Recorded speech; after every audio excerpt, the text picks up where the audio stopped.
வேண்டுமென்றே திட்டமிட்டு கிட்டத்தட்ட 2-3 ஆண்டு காலமாக இயக்கத்துக்குள் இருந்து இயக்கத்திற்கு எதிராக செயல்பட்டவர், இயக்கத்துக்கு துரோகம் விளைவித்தவர். அப்படிப்பட்டவரை நாங்கள் எப்படி இயக்கத்திலே தொடர முடியும்? கட்சி கட்டுப்பாட்டை மீறி ஏற்கனவே வேறொரு இயக்கத்தினுடைய முக்கிய பிரமுகர்களை சந்திச்சார். அதே தவறு, அதையும் நாங்கள் கண்டுகொள்ளவில்லை. அவருக்கும் உண்டான மரியாதையை நாங்கள் கொடுத்தோம். ஆனால் அவர் திருந்தல்வாடி அல்ல.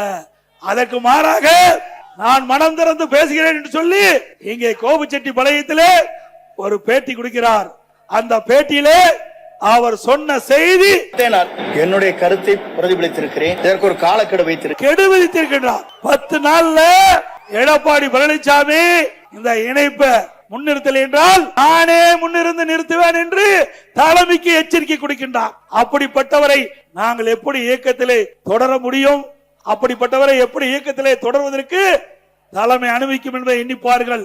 மூத்த தலைமை கழக நிர்வாகிகளோடு கலந்து ஆலோசித்து தலைமைக்கு எதிராக பொது வெளியிலே பேட்டி கொடுத்ததுனால அவர் பதவியை விடுவித்தோம். அப்பொழுதாவது திருந்துவார் என்று பார்த்தோம்.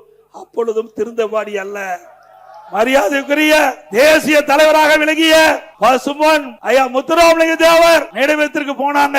அங்க போகும்போது அனைத்து இந்திய அண்ணா திராவிட முன்னேற்ற கழக அடிப்படை உறுப்பினர் நீக்கப்பட்டவரோடு எந்த தொடர்பு வைத்துக் கொள்ளக்கூடாது என்று பொதுக்குழுவில் நிறைவேற்றப்பட்டு தீர்மானிக்கப்பட்டிருக்கிறது. அப்படி பொதுக்குழுவால் அடிப்படை உறுப்பினர் நீக்கப்பட்டவர்கள், அவரோடு எந்த உறுப்பினரும் எந்த கட்சி நிர்வாகிகளும் தொண்டரும் அவரோடு தொடர்பு வைத்துக் கொள்ளக்கூடாது என்று பொதுக்குழு தீர்மானம் நிறைவேற்றப்பட்டிருக்கிறது.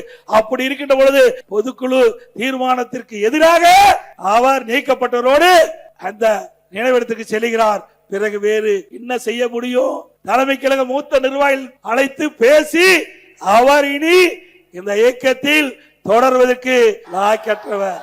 அதனால அவர் அடிப்படை உறுப்பினர் நீக்கி இருக்கிறோம். ஏதோ எடுத்தோம் கவித்தோம் அல்ல. ஆனால் அவர் வேண்டுமென்றே திட்டமிட்டு கிட்டத்தட்ட 2-3 ஆண்டு காலமாக இயக்கத்துக்குள் இருந்து இயக்கத்திற்கு எதிராக செயல்பட்டவர், இயக்கத்துக்கு துரோகம் விளைவித்தவர்.